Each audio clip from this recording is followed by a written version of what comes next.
Nama saya Robiatul Adawiyah dengan adik saya Rizky dan dosen Dr. Muhammad Mabrur Taufik SAG SEMM dari Fakultas Ekonomi dan Bisnis di Universitas Budi Luhur dengan mata kuliah Manajemen Strategi.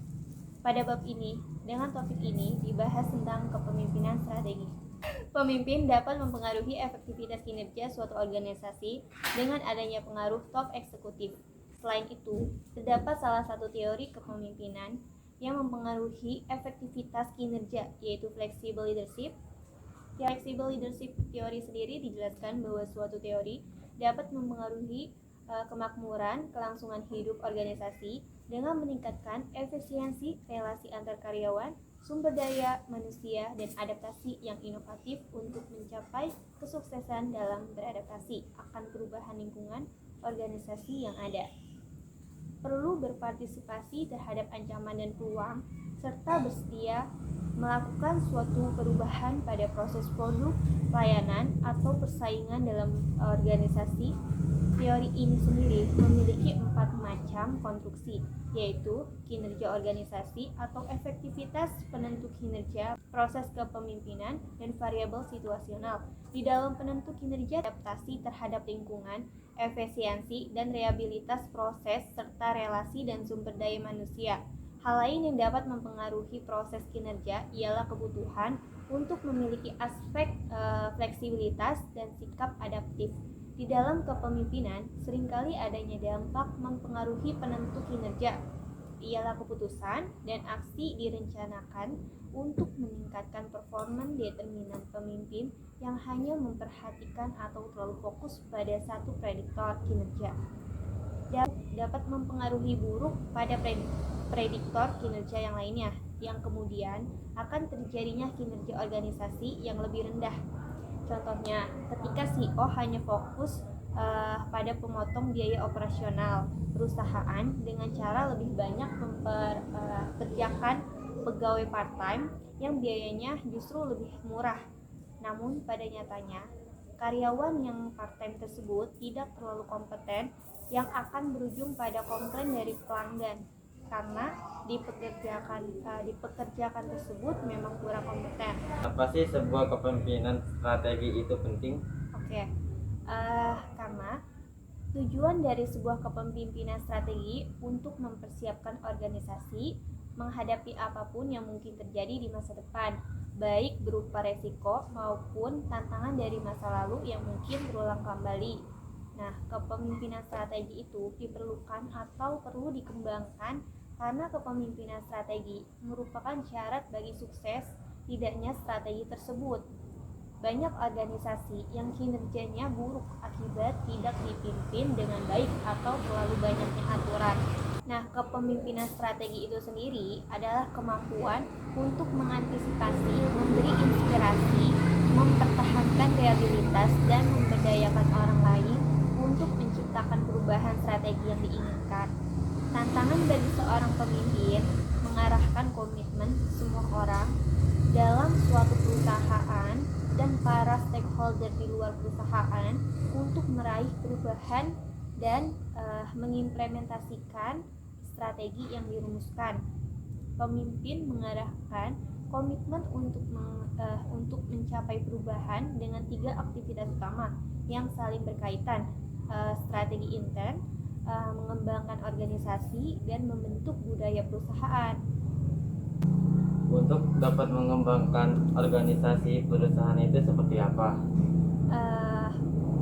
Untuk dapat mengembangkan organisasi dalam sebuah perusahaan, itu perlu adanya perubahan seperti memastikan pemahaman umum mengenai prioritas organisasi, klarifikasi tanggung jawab di antara para manajer dan unit-unit perusahaan, memberdayakan para manajer yang lebih baru dan mendorong kewenangan yang lebih rendah di perusahaan, menemukan dan mengobati permasalahan dalam koordinasi dan komunikasi dalam perusahaan, mencapai komitmen personal untuk berbagi visi dengan para manajer melalui organisasi, dan selalu berhubungan dekat dengan apa yang sedang terjadi di dalam perusahaan tersebut.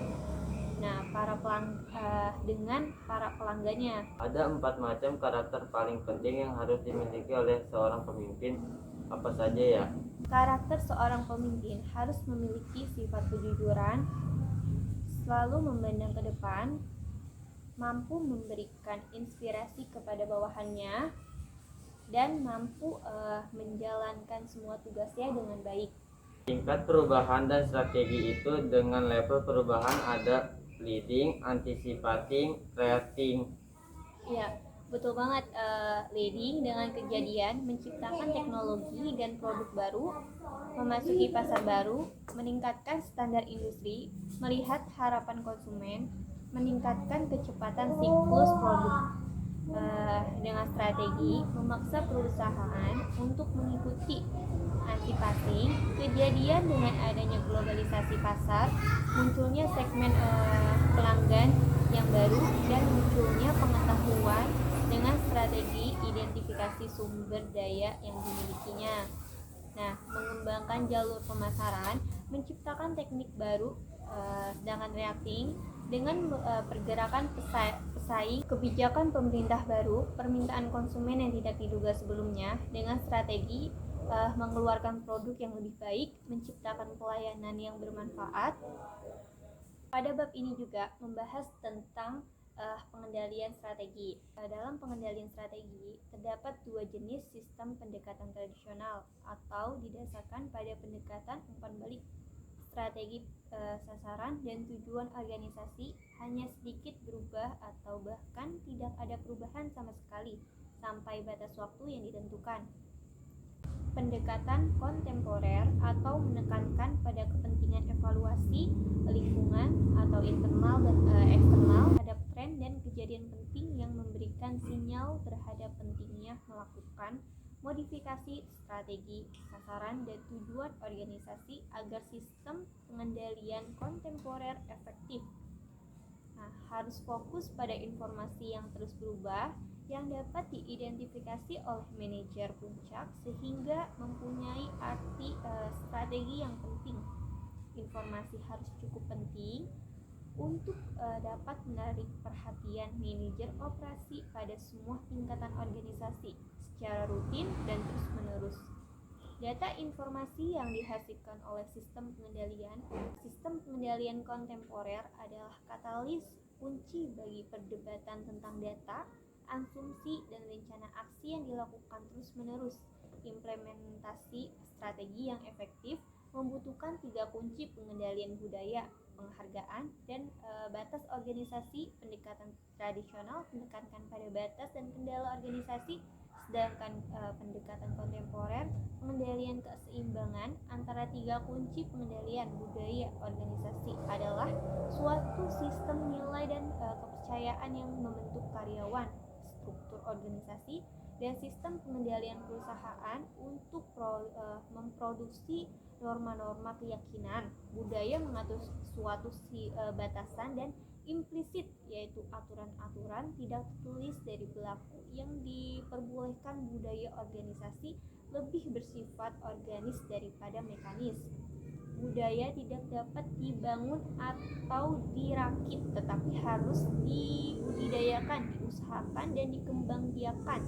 Dalam keadaan apapun, seorang manajer akan selalu ditempatkan sebagai role model, sehingga konsistensi dalam perkataan dan perbuatan bisa menjadi pendorong yang baik dalam membentuk budaya dan komitmen yang tinggi bagi karyawan. Sistem penghargaan atau reward dan intensif merupakan perwujudan dari nilai kuat untuk bisa mempengaruhi budaya organisasi, berfokus pada pekerjaan dengan prioritas tinggi dan motivasi individu dan kinerja individu ke tingkat yang lebih tinggi.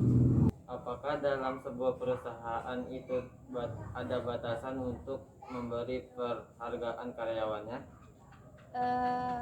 Dalam hal ini perkembangan dari batasan ke penghargaan dan termasuk budaya juga masuk.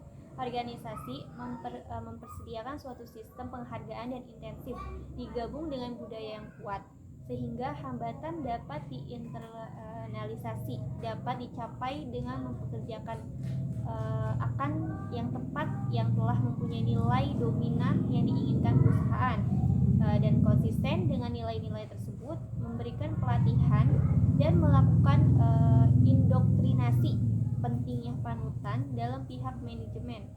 Nah, sistem penghargaan harus sesuai dengan tujuan dan sasaran perusahaan tersebut. Seperti itu. Sekian materi penjelasan dari saya. Kurang lebihnya mohon maaf. Terima kasih. Assalamualaikum warahmatullahi wabarakatuh.